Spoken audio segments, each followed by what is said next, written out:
云林县政府用4亿元经费，甲连接后尾市区甲高铁的分92至1线的山野大道来进行困快工程。第111年动工，今仔是开放头一阶段的通车，民众对市区到高铁站务车程是会当来减少10分钟。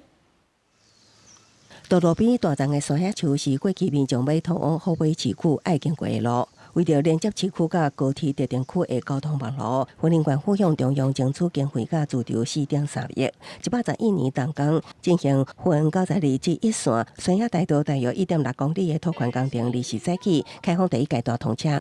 连这一时仔的时间尔，行车一时仔，后尾若开车来高铁，差不多5分钟的时间尔。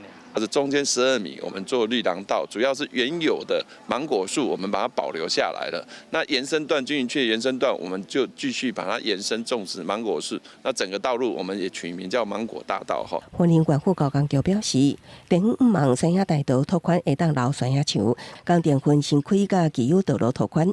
原本工程年初就会当完工，也毋过目前也有500公尺路段用地，还未得到地主同意。目前只会当先开放2线道，因应民众使用需求开放。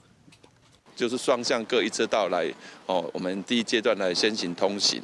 那还没有拓宽的这个2线道的部分我们还在跟地方沟通啊，跟民众地主沟通我们还是要想尽办法要把这个用绿起的把它拓宽完成。 高工局表示，山野大道开放通车了后，会当缩短民众为后尾市区通往高铁行车时间，也会当疏解4城车流。 会阁继续甲村内2个地主沟通，取得用地同意，希望伫明年1月进前完成所有拓宽工程。公司新闻采访报道。